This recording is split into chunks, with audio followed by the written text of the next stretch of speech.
আপনাকে মন লাগায়া শুনতে হবে, কেননা দুনিয়া শেষের দিকে চলে আসছে। মেলা বেশি দিন থাকবে এটা মনে হয় না। যদি এটা মনে হইতো যে মেলা আরো থাকবে, তাহলে যারা কোনোদিন ভাবে নাই জীবন ভর শুনে আসছে বন্যা বাংলাদেশে হয়, প্লাবন বাংলাদেশে হয়, তাহলে কোনোদিন দুবাইয়ের মতো জায়গা এখনো পানির নিচে ডুবা থাকতো না। ওই দুবাইয়ের বন্যা আমাকে সিগন্যাল দেয় যে দুনিয়া বেশি দিন আর নাই। ওমানের বন্যা সিগন্যাল দেয় যে বেশি দিন মনে হয় নাই। যারা ফ্রিজের বরফ দেখছে, জীবনে কোনোদিন উপর থেকে বরফ পড়তে দেখে নাই, রমজানে সৌদি আরবের অর্ধেক বরফে ঢেকে গেছে। এই বরফ পড়া সিগন্যাল দেয় যে মনে হয় দুনিয়ার বেশি দিন নাই।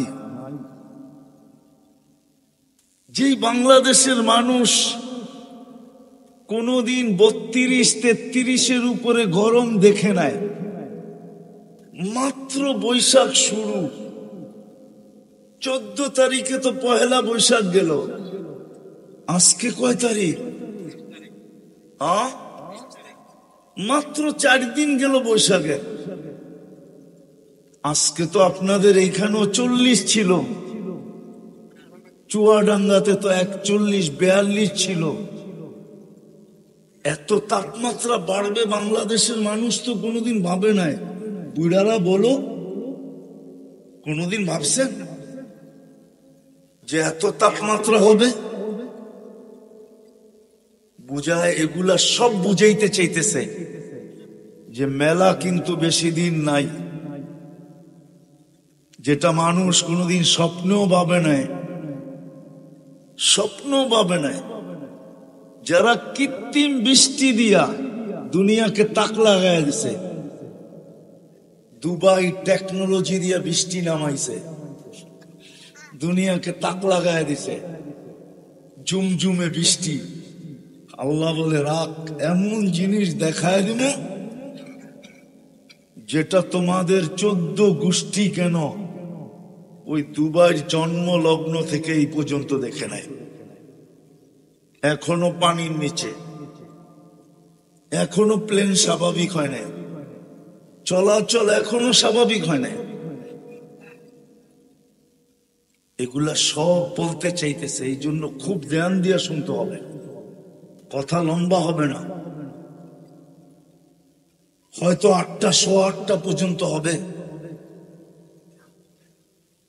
এই জন্য মেরে দোস্ত, খুব মনোযোগ দিয়া নিচুম ভাবে শোনেন, তাইলেই কাজে দিবে। কথাগুলা দিলের ভিতরে কাঁদবে। আমি মানুষের মতো মানুষ হব, এটাই বুঝাইতে চাইতেছিলাম যে মানুষ মানুষ হিসাবে জন্ম নিলে মানুষ হয় না। যদিও আল্লাহর ইচ্ছায় সে মানুষ হিসাবে জন্ম নিছে। হ্যাঁ, মানব সমাজে মানুষ হইতে পারে, আদম শুমারিতে মানুষ হইতে পারে, সরকারি কাগজে কলমে মানুষ হইতে পারে, মানুষের কাগজে কলমে মানুষ হতে পারে, কিন্তু যে আল্লাহ মানুষ হিসাবে অস্তিত্ব দিছেন, যদি মানুষ হিসাবেই মানুষ জন্ম নিলে মানুষ হইতো, তাইলে আল্লাহ মানুষকে কেন জানোয়ার বলতেন? একটু নিজের বিবেককে প্রশ্ন করেন না, যেই মানুষটাকে আল্লাহ কুদরতি হাত দিয়ে তৈরি করলেন, শত শ্রেষ্ঠত্বের মালা পড়াইলেন। আমার কাছে গণানের সুযোগ নাই, সুযোগ থাকলে আপনাকে আমি সেঞ্চুরি পুরা করে দেখাইতাম যে শ্রেষ্ঠত্বের মালা আপনার গলায় কয়টা পড়ানো। ওই মানুষটাকে আল্লাহ জানোয়ার কেন বলতেন? একটু বিবেক দিয়ে ভাবেন। শ্রেষ্ঠত্বের মালা পড়ায়া কি কেউ জানোয়ার বলে? আল্লাহ মানুষটাকে বলতেছে উলাইকা কাল আনআম, তুমি মানুষ হিসাবে জন্ম নিলে বটে, কিন্তু তুমি মানুষ হইলে না, তুমি তো জানোয়ার। এতটুকু যদি বলতো তাহলে মনকে বুঝাইতে পারতাম, কিন্তু এতটুকু না, আরো আগে যে বলতেছেন বালহুম আদাল, তুমি জানোয়ারের চেয়েও অদম।